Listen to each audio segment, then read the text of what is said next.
Gabs of Slip Slip Sis Designs. I'm one half of a design team that I share with my little sister. So welcome if you're first joining us. Welcome back if you are joining me again. So I thought it would be really interesting to take you along with me on the design process of designing a sock, from as much of the beginning as I can think of to hopefully the end product. I know there are lots of design videos out there on YouTube. This is just what's working for me right now in the moment. It may not work for me, it may not work for you, but I thought I would share what my process was. The pattern will ultimately be a free pattern on Ravelry and Ribbler, so I am happy to share this process on how I start designing a sock and what I think about first and kind of my approach to it. And I hope it helps you, or at least you find it a little bit interesting. So thank you so much for joining us. So let's get started. So when I first think about designing a sock, I kind of referenced a bunch of other sock design patterns, and most of the time standard socks patterns come in 3 sizes: 56 stitches, 64 stitches, and 72 stitches for their circumference. So that's what I try and stick to when I can. So I know for this sock that I am wanting to do kind of a scrappy striped sock version, but I want to do a little bit more than just stripes. So it's a little bit more than just a scrappy sock recipe, but like an actual kind of pattern. So I was thinking that I wanted to see if I can incorporate slip stitches into the stripes as the transition. So there's a little bit of toothiness to the pattern. So that's my current plan on what I'm looking into. What I usually do is I look at a bunch of different striped patterns. That's what I'm going to do. So I Google. I'll show you how to do it. I'll flip the camera in just a second.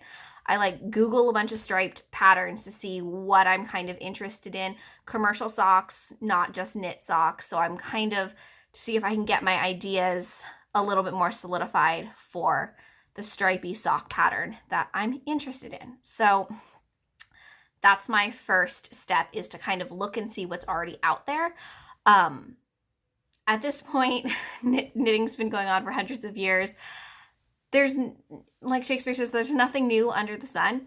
But I want to also make sure that I'm not swiping another designer's idea, that I am trying to do my best at not copying, which could happen and happens inadvertently all the time.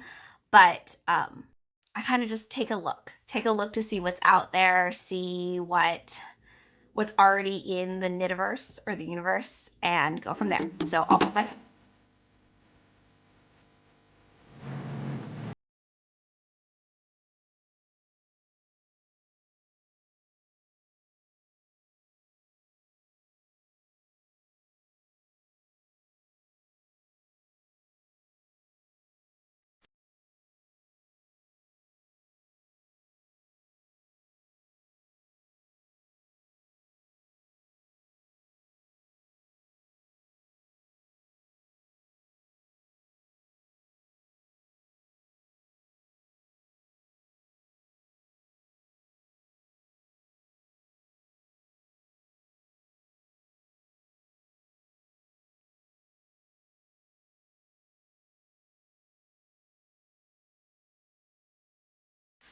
Okay, so I finished sketching out the sock design that I wanted to do. I recorded a super quick hyperlapse of it, but here's what I have. So I did the ribbing. What I wanted to do, I wanted to do a 1x1 ribbing because I'm wanting to do these little slip stitch striped sections. So I just kind of sketched out what I was planning on. This is my cuff. So the dots are the pearls and the blank spaces are the knits. This is a contrast color. So I'm just kind of looking through okay, so I've got 3 stripes going, and I'm thinking that what I'm going to do is I'm going to have a main color, and then the stripes are going to be all different scraps. So I'm thinking that's where I want to head with it.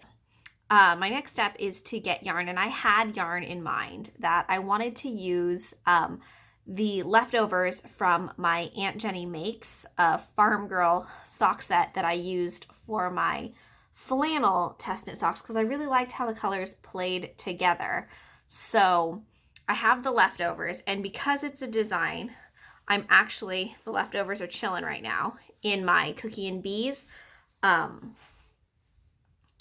cake cozies. Because it's a design, I'm going to actually weigh my yarn and split it into two so that I make sure I've got enough. When I do a design and I know it's going to be a one color sock, if it's all one skein, then I don't worry so much about measuring the yarn, because in the pattern then I usually just say 100-gram fingering weight sock weight skein and just kind of leave it at that. But when it's like a scrappy sock, I do try and measure. I do knit the smallest size when I knit things because I have smaller feet. So I've heard lots of designers talk about this, that they estimate do 10 to 15% more of the yarn that they need. But when I'm doing it and knitting it for myself, I do take true measurements so I can see what it was for myself. So I've got 3 colors. They're all kind of messy, so I'm going to reball and skein them and split them in 2 to make sure that I've got enough for everything, or at least I'm estimating properly. So that's my next step, is to prep all my yarn to do this now that I have written the pattern, or at least the chunk that I'm going to work on, and then start working on it. So that's what I'm off to do now, is to skein up, or reball, I guess, some yarn. I'll take you along with me.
I'm editing it to make sure the pattern is the way I want it to be, and to make sure it makes sense. So my goal for today is to get it cast on and to get through the cuff, and maybe hopefully get through my first stripe so that I can really see if the pattern works and is doing what I want. Because I feel like for designing, once you get through the first chunk of it and you see what the pattern looks like, the rest is just making sure that your design is clear and your instructions are clear. So some designers swatch before they do this, and I have swatched on for, like when I did a cardigan, I swatched, but for socks, I don't swatch because I know my gauge.